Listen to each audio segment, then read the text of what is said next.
Well, there was that time when my parents and uncles and aunts got drunk and vandalized the next door neighbor's Christmas decorations. This is the first in a new series of random Gen X and 80s memories. This one is about Christmas memories. Interesting to see if you guys have had the same sort of memories or um, if you can relate to some of these. Christmas always started early when the Sears Wish book arrived in the Eatons catalog. We would go through it, of course, make our lists, and for our parents, whether it's making a list on paper or circle them.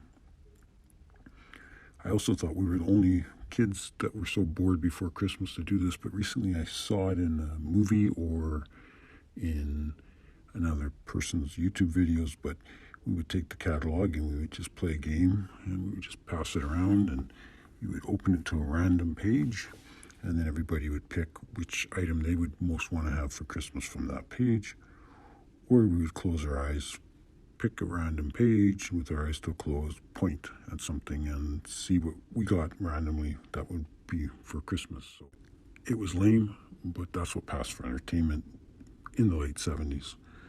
Christmas Eve was always probably more fun than even Christmas Day.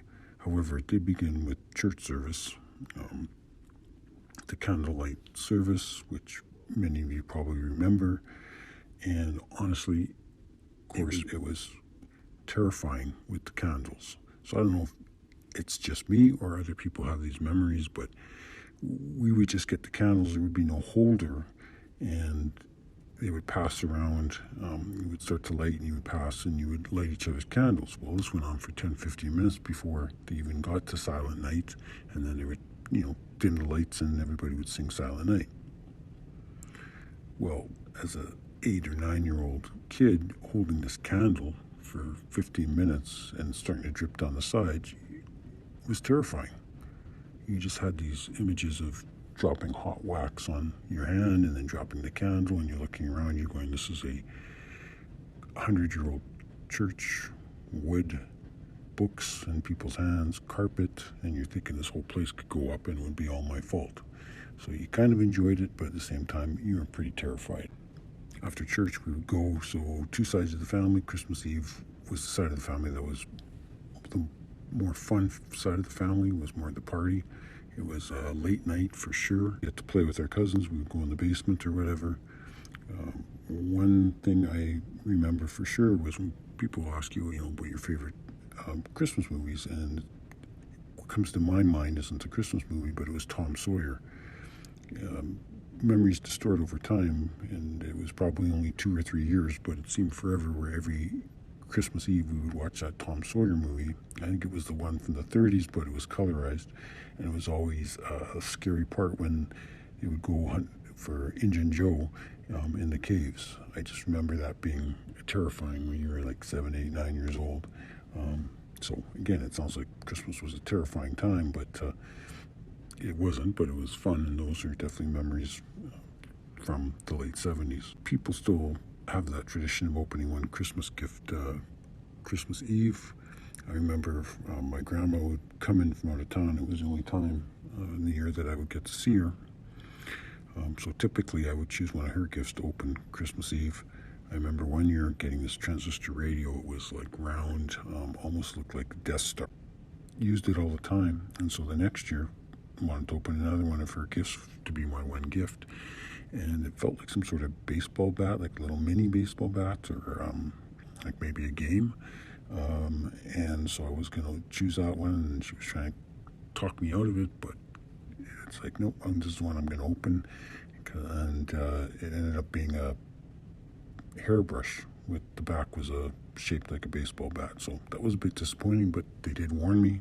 So Christmas mornings usually started pretty late because of the night before, but of course the kids, we would get up early, so we might not get to bed till 2 or 3, but we'd be up at 7 long before the parents. So of course we'd go down, go through the stockings. I loved stockings, and we would look through them and careful to put stuff back. Never got caught. Parents probably didn't care, even just to get that extra sleep. I'm sure they were quite happy to keep us entertained. And then we would just have to act surprised when we went through the stockings later.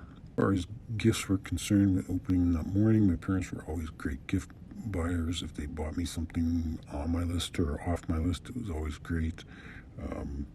I remember getting a hockey net. That was the best. I mean, I would just use that thing forever out in the backyard, in the driveway, taking shots on the net. I remember those 1,000-piece soldier sets that they advertised on comics, wanting those, and knowing that, they were going to be pretty small characters, but yeah, they were like half-inch or whatever, but it was still cool. We would set them up and have our version of war games, kind of like a low-tech version of Memoir 44. And then, of course, the big one was one year getting the Atari 2600, which had all the kids' names on it. That's the ubiquitous Atari game with the wood paneling and joysticks, and that was basically life-changing, wasn't it? Also remember getting records. Until you got your own records, you listened to your parents. My dad had Beatles records, my mom had Elvis records, and as kids we got Kiss albums. My brother got Kiss Destroyer, I got Hotter Than Hell, and it went on from there. The rest of Christmas Day was usually boring. It was the other side of the family, sort of that church-going. Kids didn't go off and play. We all sat in the same room and talked. So that was kind of the end of Christmas. Boxing Day is a big deal here in Canada. It's a day off for sure. As kids, we'd always, the toys could wait till later. We would spend the entire day on the front street playing street hockey. A couple people would go out, and within half an hour, there'd be like 6, 8, 10 kids playing a street hockey game, and we'd play all day, going in to warm up or to have something to eat, and kids would come and go, and that would be Boxing Day. Those are my Christmas memories as a kid from the late 70s or into early 80s as a Gen Xer. So this is Gen X Dad. Thanks for listening.